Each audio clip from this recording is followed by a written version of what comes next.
महाराष्ट्र राज्याच्या गडचिरोली जिल्ह्यातील मोकेला आणि बांदेनगर गाव.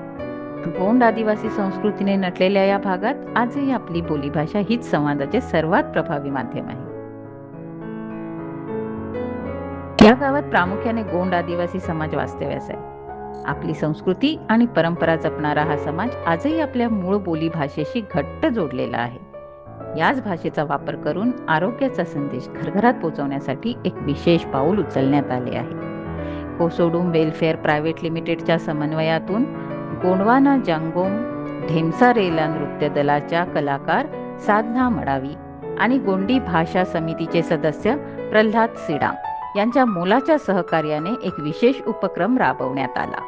जागतिक आरोग्य संघटनेने सांगितलेल्या हात धुण्याच्या शास्त्रीय पद्धतीचे म्हणजेच हँडवॉश टेक्निकचे या तज्ज्ञांच्या मार्गदर्शनाखाली पूर्ण गोंडी भाषेत रील तयार करण्यात आली आहे. चला तर मग आपल्या हक्काच्या भाषेत तयार झालेली ही आरोग्य रील एकदा पाहूया. तिरकुंजय सेवा कैकू दिवस मेन बगनाना लागांता दरवाजा भांडे मोबाईल उंदे कोत्ता समदीर सोबत संपर्क वांता पजामावा कैकू पोरो लाको जीवांग वांता मावा समदीर कैदा पंजा कड़कू मोसर तोड़िदल मावा मेंदुंग ते दांता इदून लासी कैकू नोराना मेंदोल चौकट इराना साबुन उंडे वेले चौकट इरते कैकू 20 सेकंडल नोराना पंजाता बोटाना नडुम तिड़ीदिना रोप पोरो बुडून कायदा पाजाता भाग चौकट नोराना समझो एयर सिल्वा के कलदा सैनिटाइजर उपयोग किया ना कई नोराना वकूत गाटो जावा तैयार किया ना तो मैदान सोंजी वाता पजा एड़की वातन सूर्सी वाता पजा बेकेना सोंजी रोन वाता पजा चौकट कैकू निवायसी लेते निवा कुटुंबातून पुरा समाजतून चौकट इरांता केंजा दादा केंजा बाई कैकू चौकटते निवा जिंदगी चौकट. गोंडवाना जंगोम ढेमसा रेला नृत्य दलाचे कलाकार शामराव शेडमाके, बांडेनगर आणि मोकेला गावातील कलाकार निलेश वेलादी, देवराव वेलादी आणि परमू मडावी यांनी ही गोंडी भाषेतील रील आपल्या गावातील इतर बांधवांना दाखवली. या रीलचा परिणाम मोकेला गावातील लोकांवर किती सकारात्मक झाला हे त्यांच्या कृतीतून स्पष्ट दिसते. स्वतःच्या बोलीभाषेत माहिती मिळाल्यावर लोक ती किती सहजपणे आत्मसात करतात याची ही काही बोलकी उदाहरण. हे आहेत भामरागडवरील मोकेला गावचे लक्ष्मण तलांडे. आरोग्याप्रती त्यांचा उत्साह खरोखरच कौतुकास्पद आहे. पहा किती एकाग्रतेने ते हाताचा प्रत्येक कोपरा स्वच्छ करत आहेत. त्यांची ही दृष्टी समाजाला नक्कीच प्रेरणा देईल. हाच तो निर्धार जो आपल्या समाजाला निरोगी भविष्याकडे घेऊन जाईल. या आहेत मोकेला गावच्या रवनी मडावी. स्वच्छतेचा हा संदेश अतिशय साध्या आणि प्रभावी पद्धतीने मांडत आहे. स्त्री शक्ती जागृत झाली की संपूर्ण कुटुंब सुरक्षित राहते.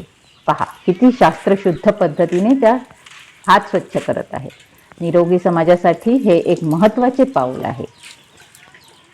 बांदेनगरचा महाविद्यालयीन तरुण श्रीनिवास सडमे नव्या पिढीची ही जागरूकता आपल्या समाजाचे आरोग्य नक्कीच सुरक्षित करेल. आणि हे आहेत बांदेनगरचे दलसू मडावी. एका जबाबदार नागरिकाच्या भूमिकेतून स्वच्छतेचा हा वस्तुपाठ देत आहेत. त्यांची ही शिस्तबद्ध पद्धत दर्शवते की आरोग्य जपण्यासाठी कसलेही बंधन नसते, फक्त दृढ इच्छाशक्ती हवी. समाजातील प्रत्येक पिढीसाठी त्यांचा हा सहभाग प्रेरणादायी ठरेल. मोकेला गावचे 70 वर्षीय पोट्टी तलांडे वयाच्या या टप्प्यावरही त्यांचा हा उत्साह संपूर्ण समाजासाठी एक मोठा आदर्श आहे. ह्या आहेत बांदेनगरच्या 75 वर्षापेक्षा अधिक वय असलेल्या सोमी येराम मडावी. वयाच्या या वळणावरही त्या ज्या उत्साहाने हात धुण्याची पद्धत शिकून घेत आहेत हे खरोखरच पाहण्यासारखं आहे. गोंडी भाषेत माहिती मिळाल्यामुळे त्यांना ही पद्धत चटकन समजली. त्यांच्या हातांच्या या हालचालीतून त्यांचा आत्मविश्वास स्पष्टपणे दिसून येतोय. आणि आता त्यांच्या चेहऱ्यावरचं हे सुंदर हसू पहा. हे हसूच सांगतंय की जेव्हा आपण आपल्या माणसांशी त्यांच्या हक्काच्या भाषेत बोलतो तेव्हा त्यांना ते किती लवकर आणि मनापासून पटतं. गडचिरोलीच्या दुर्गम भागातील हे केवळ एक चित्र नसून आपल्या बदलत्या भविष्याची पाऊलखुण आहे. त्या लहानग्या हातांमध्ये केवळ पाणी आणि साबण नाही तर आपल्या आरोग्याप्रती असलेली जागृती आहे. या मोहिमेला बळ देण्यासाठी आपल्याच समाजातील तज्ज्ञ डॉक्टर पुढे आले आहेत. सर्वात आधी ऐकूया डॉक्टर श्रीनिवास सुरपाम यांचा संदेश, जे स्वतः एक निष्णात सर्जन आहे. Clean hands save lives. एक सर्जन म्हणून प्रॅक्टिसमध्ये कधीकधी काही केसेस, साध्या केसेस केवळ इन्फेक्शनमुळे सिरियस होताना बघितलेलं आहे. असं नाही की इन्फेक्शन टाळण्यासाठी प्रत्येकदा खूप हाय टेक्नॉलॉजीची गरज असते. हँड हायजीनसारखी साधी पद्धत जर आपण सायंटिफिकरित्या फॉलो केली तर इन्फेक्शनचा रेट कमी होतो. इन्फेक्शनचा प्रसार हँड हायजीनमुळे थांबतो. त्याच्या डिसीज ट्रान्समिशनच्या साखळीमध्ये फरक पडतो आणि हे कॉस्ट इफेक्टिव्हसुद्धा आहे. हँड हायजीनमुळे diarrhoea, cholera, typhoid, hepatitis A सारखे गंभीर आजारांची रोकथाम किंवा प्रसार थांबतो.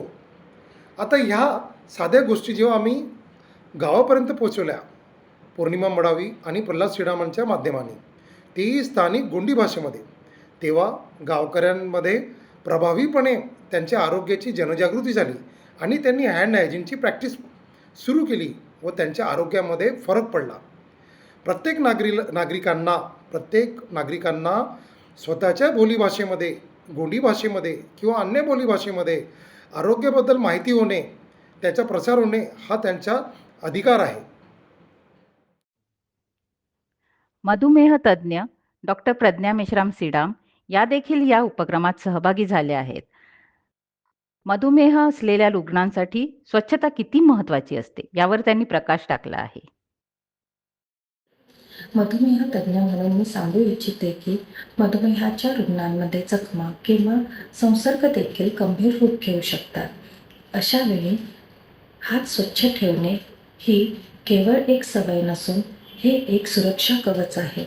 गोंडी भाषेतील ही रील पाहून मला खूप आनंद झाला, कारण रुग्ण जेव्हा त्यांच्या भाषेतील आरोग्याचे नियम ऐकतात तेव्हा ते पाळण्याची शक्यता वाढते. हे प्रयत्न कौतुकास्पद आहे. पुणे महानगरपालिकेचे निवृत्त वैद्यकीय अधीक्षक डॉक्टर रामकृष्ण पेढेकर सर यांचा आरोग्यसेवेतील अनुभव दांडगा आहे. या मोहिमेचे महत्त्व पूर्ण देशाच्या स्तरावर कसे नेता येईल याबद्दल ते आपले मत मांडत आहेत. खरं तर अशा प्रकारचे उपक्रम हे फक्त महाराष्ट्रापुरतंच नाही, तर संपूर्ण भारतातील गरजू माणसांसाठी प्रचार प्रसारित झाले पाहिजेत.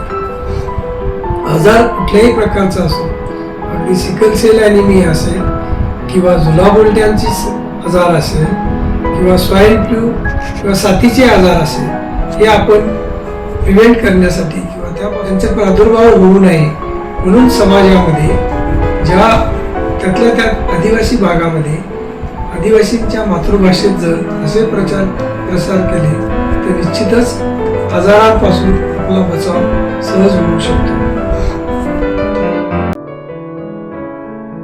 आज संपूर्ण भारतात सुमारे 8.6% लोक अनुसूचित जमातीचे आहेत. हे लोक प्रामुख्याने दुर्गम भागात राहतात. शासन त्यांच्या आरोग्यासाठी सदैव प्रयत्नशील असतेच, पण हीच माहिती जर त्यांच्या बोलीभाषेतून त्यांच्यापर्यंत पोहोचली तर आरोग्य संपन्न भारत घडवण्याचे आपले उद्दिष्ट अधिक वेगाने साध्य होईल.